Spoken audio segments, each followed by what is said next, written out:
Hi, I'm Dr. Jessica Higgins, a licensed psychologist and relationship coach, and this is the Empowered Relationship Podcast, where we explore how to cultivate connection, security, and relational growth. Today, I am joined by Arielle Schwartz to explore how shame develops in relationship, how it shapes our protective patterns, and how intimate partnership can become a powerful place of healing and repair. If you'd like to strengthen your relationship with more clarity and care, download the free relationship guide, 12 Relationship Principles to Strengthen Your Love, to practice the foundations of secure, lasting connection. You'll find powerful ways to deepen trust, improve communication, and keep love alive. Let's get started. Arielle, thank you so much for joining us. Thank you, Jessica. It's lovely to be here. Yeah, I feel very privileged to have you on the show and your voice, and you've done so much to contribute to the field. And as we were just talking, my interest of focusing on your help and how people can tend to shame. And I would love to hear a little bit more about that. And then also as we look at the couple space and what gets activated in relationship. So for people who are just getting to know you, I know I read your bio, and as it relates to this topic or anything you want to share here, just as your work, what would you like to share? I'll share a little bit about my background. I've been a psychologist and working with trauma and complex PTSD, primarily focused on individuals who experienced developmental trauma in childhood and as a result of repeated or ongoing dynamics. So the topic of shame is very central to all of that. Yes. And for people who are still not fully sure what developmental trauma or complex PTSD, often that's in the context of relationship or even early childhood experiences. Would you like to say a little more? Yeah, I think that when we are growing up in experiences where we don't feel understood, we don't have a kind of deep core sense of belonging, there's maybe ongoing unrest or disruptions in those core relationships with our caregivers or our parents, those that are supposed to be sources of trust and safety and relational consistency and reliability. And so what happens when we don't have that is that it really begins to kind of tear at the core fabric of our sense of trusting in the world, but maybe more so trusting ourselves, right? Like it's very hard, especially in childhood, to reckon with the experience of these others that I'm supposed to be able to rely on. Maybe they're not safe, or maybe they're not trustworthy. And that's a hard concept. But the feeling inside is something feels bad or something feels wrong, something feels off. Maybe that's me. Maybe I'm the bad one. And sometimes that's easier to work with than to confront the reality that they're the ones that are not behaving appropriately. When we need to survive, we're depending on them. Totally, right? Like that would be too frightening. And then on top of it, if I have no control of what they're doing or who they are, but if it's me, I have some control over that. So if I just fix myself, if I make myself a good child, if I make myself better, then maybe I'll finally be loved or get the safety that I need. Absolutely. And Arielle, it's my experience that this likely occurs, the level of severity, if you will, on a continuum. And there may be many people who don't even know that they have this operating in them. I know we're going to talk about that a little bit more. And sometimes some of these disruptions or ruptures of trust and belonging or safe in the kind of attachment language like secure base or secure functioning, that occurs even pre-verbal. So we sometimes don't even have real cognitive memory. We just might have a body, which you do so much to help people. So do you want to comment on that before we kind of steer more towards the shame here? Yeah, I think there's a lot of layers in what you just named. First of all, like maybe I don't know that this is part of my history because as one of my clients likes to say, it was just the water I was swimming in. I didn't know that other children were having different experiences. And so this is what I had to make my reality, and I had to make my reality a good enough reality. And it wasn't until, kind of coming into adulthood and starting to get into relationships and starting to feel some of those missing pieces that then brought him into therapy and started to look more deeply at what is the working kind of operating system that I've got going on here, and how is that related to my history, which, again, seemed normal enough. Mm. And yet there were some very significant missing pieces. And so, the beautiful thing is that no matter where we are in our lives, we get to attend to those missing pieces, and we can heal, and we can work with our attachment deficits, and we can fill in some of the gaps. But it takes time, and it takes commitment. But the other part that you named is that it can often begin so young, so early, right? If we think about whether there were other stresses or other siblings in the home or stresses in the parents' relationships or differential approaches to parenting that put strain on the relationship, all of those layers that are being felt and experienced by us even before we have words. That begins in utero, certainly in the first few years of life before we are developing more of our explicit memory functions where we have narrative and words for it. So we have to know how to work with that felt sense in the body. Oh my goodness. Yes. And this might tie into a question that I have as people hear the word shame, I associate that with this sense of I feel broken, not enough, or just feel that something's wrong, as you mentioned. And also, as you're talking, it sounds as though paying attention to ways in which we function or operate, that there might be some deficits that could be shame. It doesn't, I mean, some people think of it as like a big thing that is all encompassing. And sometimes people who are really highly functioning still have a lot of these aspects or deficits that they've learned to deal with. I think one of the biggest patterns that I see have to do with worthiness or a lack of a sense of worthiness, and the ways that that can play out in relationship. And of course, we'll talk more about that as we go. But, one example being that, this individual is telling me, gets in this relationship and they get married, and that every day his wife would come and would bring him, morning coffee. And that there was some part of him that just felt like, why is she doing that for me?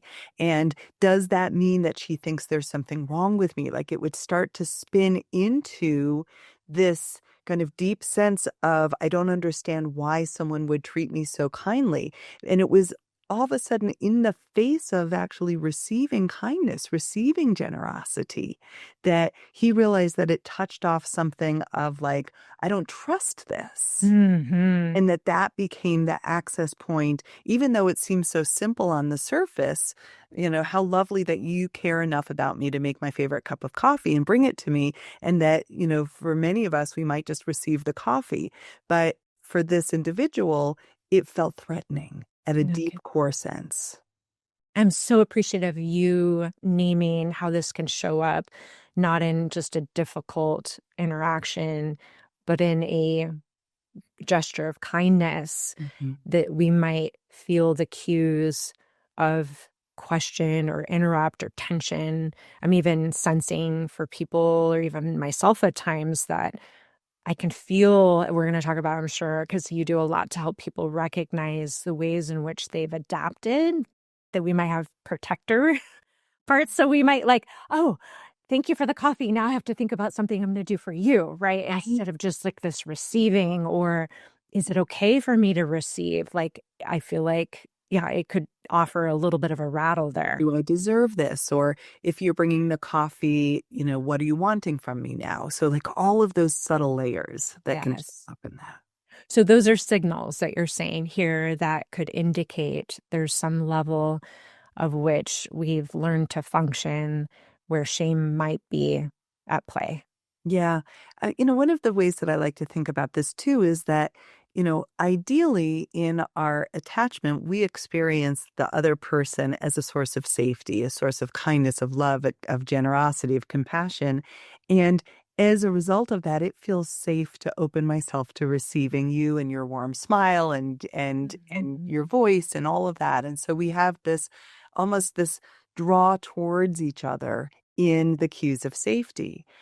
But when we've experienced relational trauma, the cues that we might experience of invitations to get close can actually start to feel unsafe on the inside because maybe closeness also offered opportunities for confusion or mistreatment or surprise, like I'm inviting you to be close, but then I reject you, or that the same person that's a source of warmth and connection and kindness is also sometimes untrustworthy. And as a result, then fast forward into our adult relationships, we have someone who's offering us all of these cues of safety and connection. But inside, there's actually a part that's wanting to withdraw or Mm, recoil mm. from those genuine bids for connection. And as you named before, that can be a protector in us of like, this is how I coped for so long as a way to survive the relational inconsistencies or the relational lack of safeness that I experienced. And again, if we're turning towards or slowing down to notice what's coming up, that what we might use language here to say is related to shame. Another feeling I'm having or thought that I'm having as you're describing this, it's experiences that have interrupted connection that I've interpreted or that I've, based on circumstances, felt shame in. Yeah. And I think one of the biggest sources of that is if you imagine a 2-year-old for a moment, right? And, like a 2-year-old running towards open arms, kind of just like body first, just going towards the other of like, hi, right? And instead of being scooped up and super met with that excitement, we get told we're too much, we get rebuffed, we get a shock of the fact that we're not picked up in that moment. I'll give another example, again, kind of true story, is working with an individual who brought home their artwork from school only to Mm, find it crumpled later in the trash can, right? Like, mm, right? These moments and they're both examples of where shame shows up in the rejection of that genuine, open-hearted, I want to show you my art that I made at school. I want to come in for the big hug. I want to give you my gift. And the gift gets rejected. mm. Oh, right? Like we can Yes. feel the impact of that. And it's generally not a one and done thing. It's like the accumulation of these experiences of my light or my gifts or my desire for contact gets rejected by the other repeatedly. And it starts to kind of wire in. Maybe it's not so safe to show up with the big open heart, or maybe it's not so safe to be me or bring my gifts into connection. Oh my gosh. Yes. Thank you for illustrating that. And this is likely, in my experience, major contributors to the ways in which we approach relationship. It's this desire for this open armed, body first feeling of being received and connection, and also the lived experiences of rejection and the fear and how terrifying and painful and traumatic, and the ways in which we've learned to cope or protect, that they're both interacting in an individual in relationship, that it's like these two gas on but brake on. That's right. That's right. And then there's this way in which relationally we kind of ping off of each other, Oh right? gosh, Like, yes. I'm going to show up with my big heart. Ooh, but the other person's not so sure. And then their not so sureness makes me feel rejected. And then I go into withdrawal, then they feel rejected. And then we get caught in the cycle. And I smile, Absolutely. but it's not funny. It's so tender. It's so painful when we're in those wash cycles, those, spin cycles with each other. Oh my goodness. It's awful. This is where people are, again, that real desire to feel contact and to not reach the person you love, or to have signals of rejection, which likely aren't signals of rejection. They're often the other person's protective, which is to the smile, I think, when we can see these ways that we're missing each other, we're speaking different languages, we're interpreting based on lenses that we don't actually know if that's true for the other person. So we can kind of get really spun out here in ways that make a lot of sense, but also not that it's unnecessary, but we can get quite stuck. Yeah, I'm going to add in a little bit of the lens of the nervous system in this conversation. Please, yes. In the applied polyvagal theory model that I work with, we have from Dr. Stephen Porges this word neuroception. And neuroception refers to the ways in which our nervous system is detecting cues of safety, cues of danger, cues of threat in each other all the time, and non-consciously assessing those cues through eye contact and facial expression and voice tone and body language and all of these different environmental factors. And sometimes we have accurate neuroception. We're basically picking up on accurate cues of threats, and we're essentially, we can really trust our internal felt sense. That person doesn't feel safe to me, and there's some legitimate reasons why. Yes. But sometimes, and especially when we have a history of developmental trauma, we might experience what we call faulty neuroception, or a mismatch between how I'm perceiving potential cues of threat or non-safety, and that it's based on my historical experience, and that for that individual, they actually are approaching me with ample cues of safety and connection, but neuroceptively, historically, I don't trust that.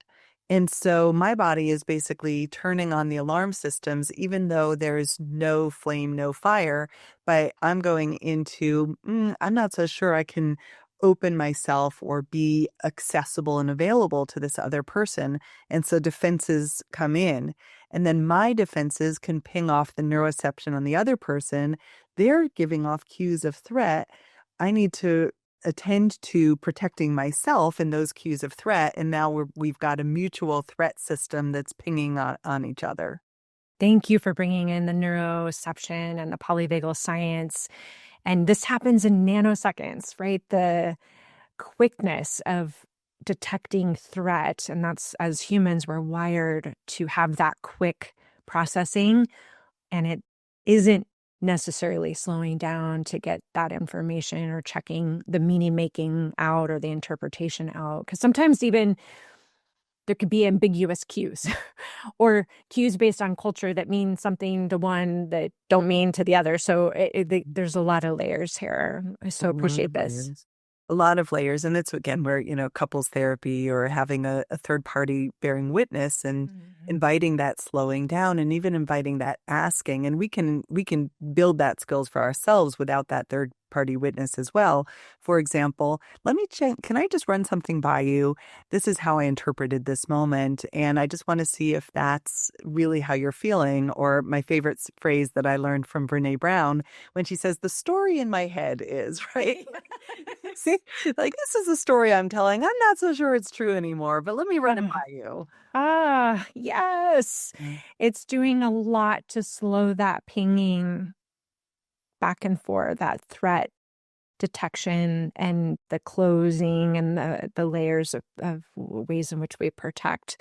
So, so helpful.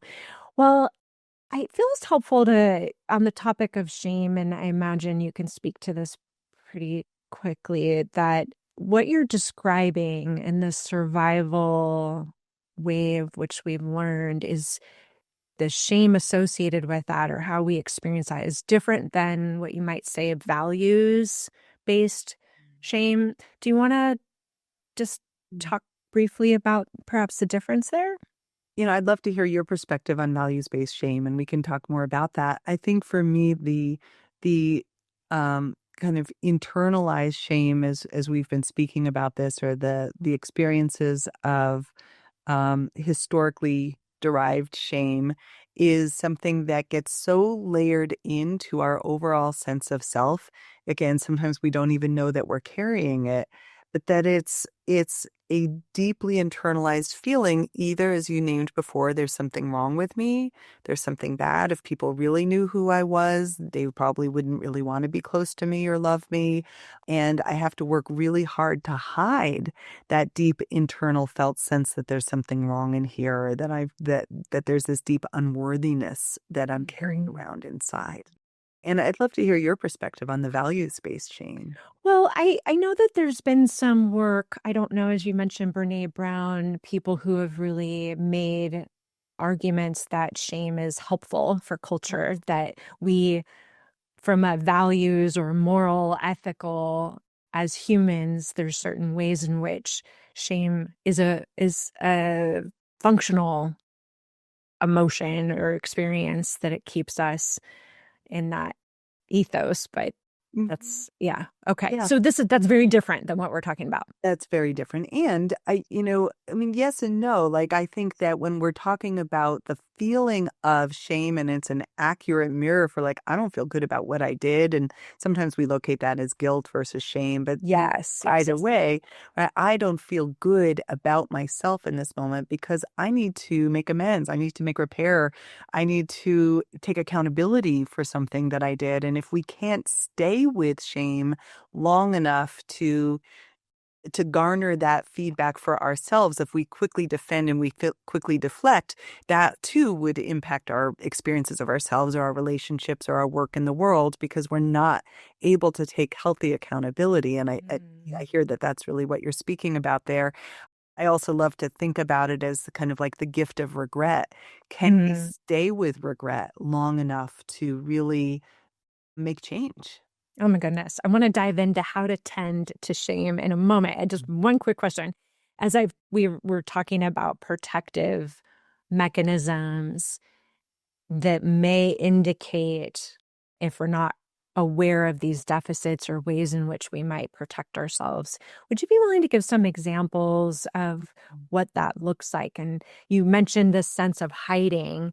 And I was also aware, as I mentioned earlier for myself, this tendency to either people please or be perfect, or that I have to earn, like I'm just not worthy as I am, that I have to work really hard. So would you be willing to share just how these protector parts work with shame? Yeah. So if deep inside I feel like there's something wrong or that there's something that I don't want the world to see, then typically what I do is I'll put on some kind of mask or layer or behavioral, accommodation that is a way that I will show the world what I think the world needs of me in order to also simultaneously mask or protect what I don't want the people around me to see because it might risk me feeling rejected or unloved yet again. Yeah. And I don't feel like I can handle that I've already had enough of that perhaps. And so I think as a result, it can lead to a few things. One is that, as you named, people pleasing. Sometimes we refer to that as fawning behavior or appeasement. But basically, I will be who you need me to be in hopes that maybe then you'll actually care for me or love me. But the problem with that is that you actually don't even know me at that point because I've hidden the authentic me so far away by, shape-shifting myself into who you need me to be. And besides, it's exhausting to engage with that all of the time in the world. And sometimes we're so good at it that we lose touch with who we really are. And we Yes. just go from one attending role to another attending role or pleasing role for others without actually taking the time to be with who am I really?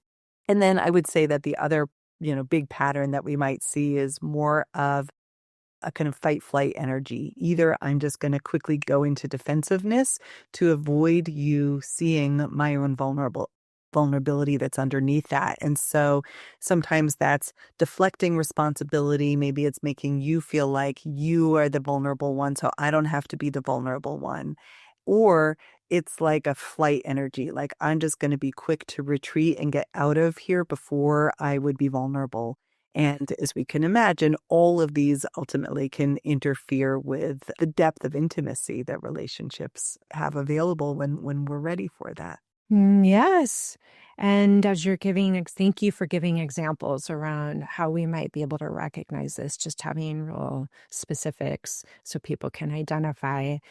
And also, as you were talking about the people pleasing or any of the real tendencies, when we are operating in that, we likely don't get to trust when the connection is there. Like if I had to work really hard to have that positive reflection or openness come back to me, do I have a felt sense that it's because of just who I am, or is it because of what I did, right? Or if Right. the flight or the fighting, is it because I fought hard enough, or is it because I got out at the right time and then I timed it right coming back? Like that we don't actually get to be in this exchange of real embodied Yeah. presencing of vulnerability that you're describing. Yeah. Sometimes it can even show up that like when the other person is actually really, like let's say we're people pleasing, then someone comes in and is kind to us or is, genuinely expressing interest in us, then we feel angry at them Mhm. because they actually got duped, right? Like they didn't persist into wanting to really know who we were. They took us at face value. They took the Mm. mask. And it becomes a kind of funny cycle because it's a young part that maybe did have to mask up in order to get love, maybe did have to people please or take care of mom or take care of dad in order to get my needs met.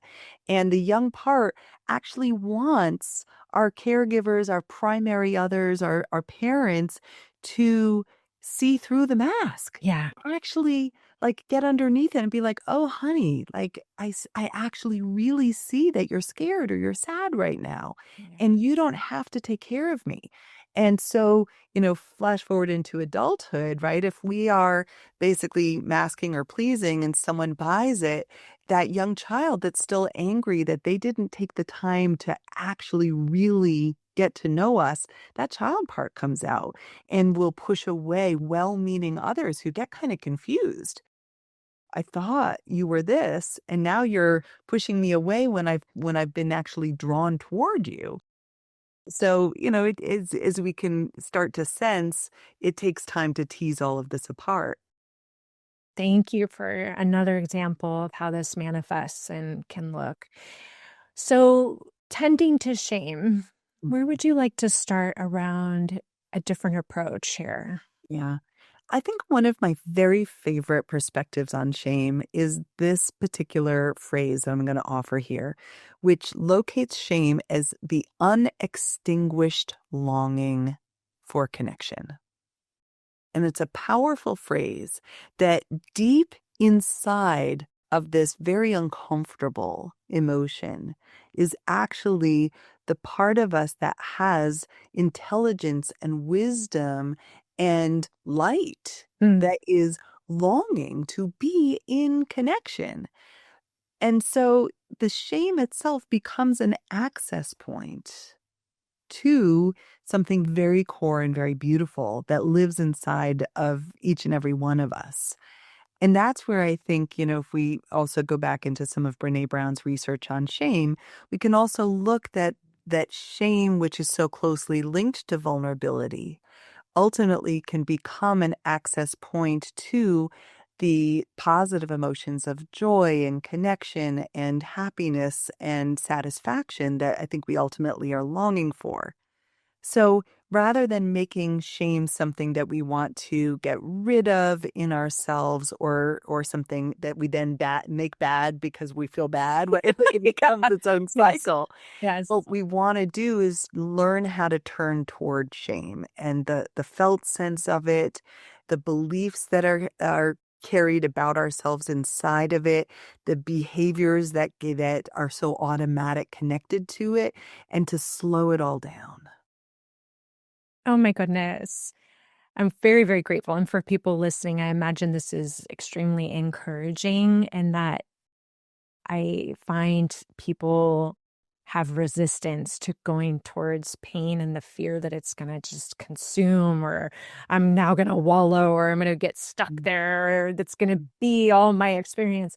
And you're really inviting an understanding that there's a real attached longing that's really beautiful. It mirrors and maps beautifully on the EFT, emotionally focused therapy work, and and just really holding a lot of reverence for that deep core attachment need or primary emotion and the understanding there. I mean, that is so reparative as you're describing. So you're saying that phrase or that outlook can really what might that do if somebody holds that in mind Mm. and slowing down? Yeah, yeah. One thing when you link it over to EFT and to that work, one thing that I think often and refer to as the antidote to shame is deep and profound acceptance. Hmm. And that, like, even acceptance of the discomfort, even acceptance of the urge to withdraw or the urge to push someone away, right? Can I be and I'll layer another word in that I use so much in my work, which is curiosity. Can we go toward those tendencies or those habits that are linked to shame with enough curiosity? And very often when we're sped up and when we're in reactivity, we have lost curiosity, right? We've lost the ability to be mindful of what is it that I'm doing and how can I slow this down and generate a much deeper round of what is this actually holding? Where does this come from? How is this feeling familiar? And as soon as I bring in curiosity and that slowing down around the discomfort, everything around it begins to shift. My relationship to it, I'm no longer othering myself. And we actually allow other people to come in through that window of curiosity. They're willing to be closer to us because we are no longer emitting those cues of threat out there, Mm. whether that's pushing you away or whether that's my withdrawal. Both of those are going to be confusing in relationship.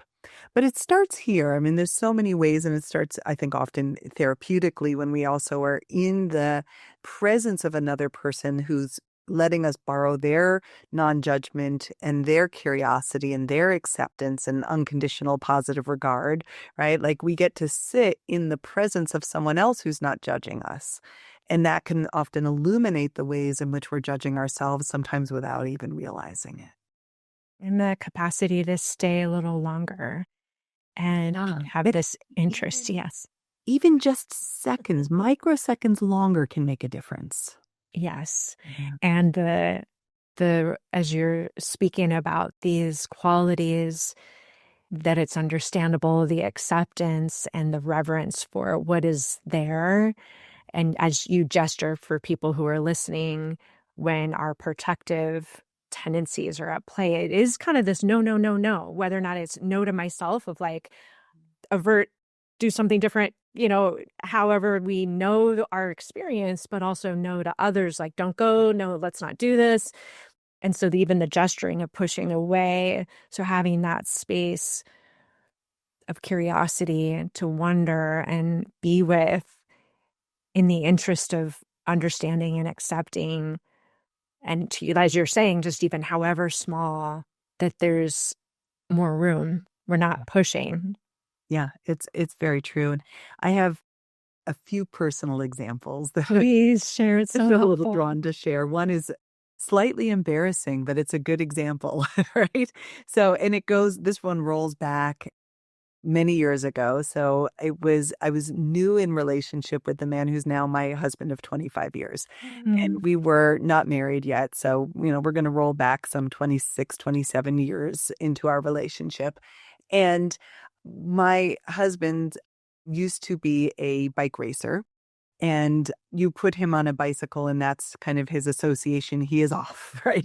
And we were early in our relationship. I live in Boulder, Colorado. We have these wonderful bike paths, and you can go down the bike path by the creek. And we had decided we were going to go on a bike ride together. And I'm thinking cruiser ride, like chilling on the bike path. And we were still getting to know each other. And he has this very kind of like Pavlovian Oh, I'm association with yeah. getting on his bike. The bell rings and off he goes, And so we get on our bikes together, and the next thing I know, he's like way off ahead of me.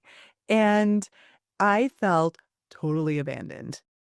But Yeah. rather than staying with the discomfort in me of that abandonment, what came right on the tails of abandonment feelings was anger. Yeah. And by the time I caught up to him, poor guy, I was cursing him out and what the fuck and why he leave me. And he's like, whoa, like what happened to my girlfriend? And Yes. I couldn't even calm myself down to even get in touch with what had happened for me and or explain it to him. And so that happens once. Well, we decide to go on another bike ride. It repeats itself. And finally he's like, I don't think biking is a good thing for us. And which, again, maybe it is, maybe it isn't. But it wasn't until I did some deeper work with myself, and gratefully I was in school to be a therapist and was in therapy, and I got to go in to underneath the anger into the feeling of abandonment and get clear about what that was. And at that point, I could go back to him and say, here's what was going on for me. And it touched off a really young part of me. And actually, you didn't abandon me. You just rode your bike at your pace. And if we're going to successfully bike together, would you be willing to know that you going that far ahead of me touches off something very tender inside of me? So I can articulate this in a way that he could hear. And Yes. because I was no longer cursing and yelling and blaming and shaming him for his behavior, he totally could hear that. And he was, oh, thank you for telling me. Ah, I get that, right? And sometimes he remembered and sometimes he didn't, right? Like we've biked together. Now again, 27 years later, we've biked together many times. And sometimes he goes ahead and I can take care of that young part of me and know he's not abandoning me. Yes. Sometimes he slows down and we cruise ride together, and that's really fun. And so it's this delicate dance of also articulating that, hey, it would be really kind and I would love it if you would help me take care of my inner child. And Mhm. sometimes our partners are up for that, and sometimes they're not. And even on the times when he's not, it's ultimately my job to take care of my inner child and to unhook him as the kind of parental stand in. Yes, yes. I so appreciate your willingness to share a personal example as it relates in relationship, what can get activated and how normal and quickly we might react and want to point the finger to the thing that hurts. And when there isn't a capacity to wonder and slow down, that we can speak very differently, that allows our partner to hear and increases the likelihood of responding, right? That he could actually, it was much more visible of like, oh, that makes sense. Like, I get that. And I want to help if I can. And sometimes I will, and sometimes I might not have the capacity and the visibility and the contact with self to recognize the need and to show up. Oh, thank you. It's Yeah. so distilled and helpful to have some scaffolding around what this can look like, albeit at times might not feel very skillful at first. And to validate, I lived in Boulder for 5 years, and there is a climate of people who go physically hard, whether or not it's ultra marathons or doing cycling over huge mountains and these extreme skiers and rock climbers. So there is something to be said, and I can appreciate the like we're wanting to do this couple thing together. The Totally. differences It's like, there. he shows up, and we weren't living together at the time. This was early on, and he shows up like in full on bike gear, and I'm wearing my like jeans and tennies, and I was like, wait a second, what are we doing here? We had different associations of what it meant to go on a bike ride. Very, very. Yes. Okay, wonderful. Well, with this example, you've mentioned slowing down and curiosity. Is there anything else that you want to encourage people, maybe even you do a lot somatically, to be with the body that perhaps somebody might be able to take a step in? Yeah, yeah. So in the initial anger that showed up, right? Like, if I were to kind of take you into my therapeutic journey of that story, right? I had to both work with the anger of that, we might call that a protector, right? Like that protector energy of the anger. And who was I really angry at? Was I really angry at my boyfriend? Yes, but right, like there was something underneath it. And so I could get in touch with, and I'm going to use parts work language here as well as somatics, but I had to get in touch with a young part of me and that core wound of abandonment. And that really was not about my boyfriend, right? Or now Yeah. my husband. It was a much deeper, older wound. And so I think that when we start to identify shame as actually being held by a part of us, it allows us to see that I am not the totality of my shame. Shame is a part of me. And as I build my capacity to be here and now and present and today self, I can turn towards the part of me that holds shame and the stories that are intertwined with that and the narratives and the felt sense of the body that's held inside of that part. But it doesn't have to define all of who I am. And I think it becomes a little bit less threatening when we turn towards shame as a part rather than that's just me. Shame wants to convince you it's all of you sometimes, but it's not all of you. Thank you. Thank you. The parts work and IFS, I highly recommend, and how powerful.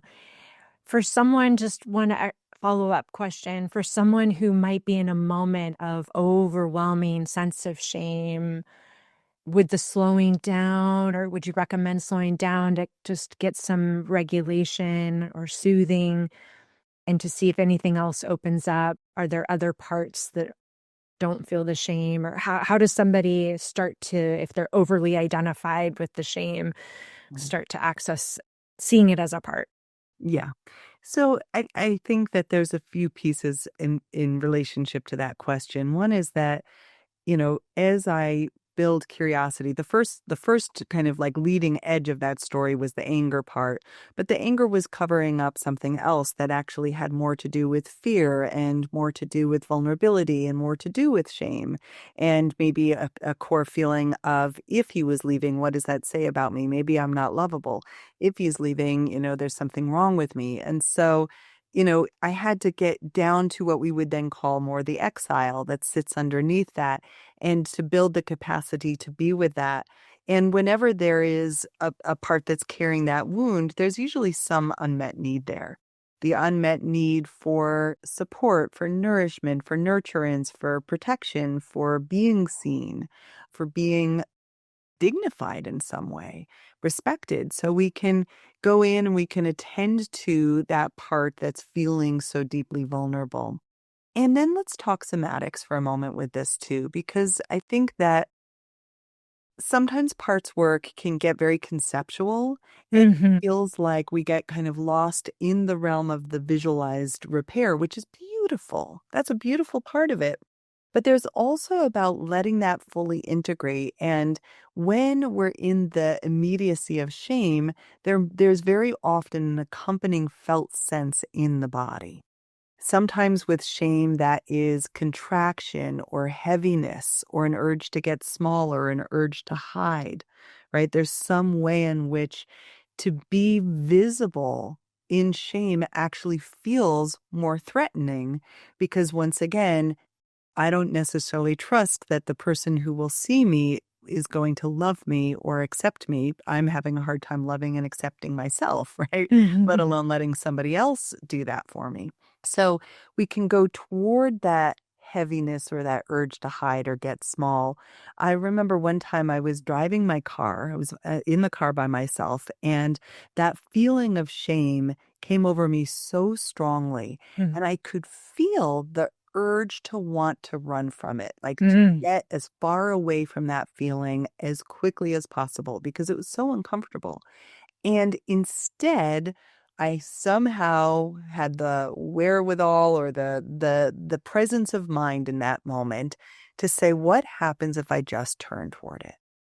What happens? And literally within seconds, that uncomfortable feeling that I thought would totally take over if I actually turned toward it when, you didn't reject me. Ah. And in the not rejecting of myself, I felt okay. And it was such an amazing moment of Mhm. realizing it doesn't actually take that long for something to shift when we deeply love and accept ourselves as we are. It's profound.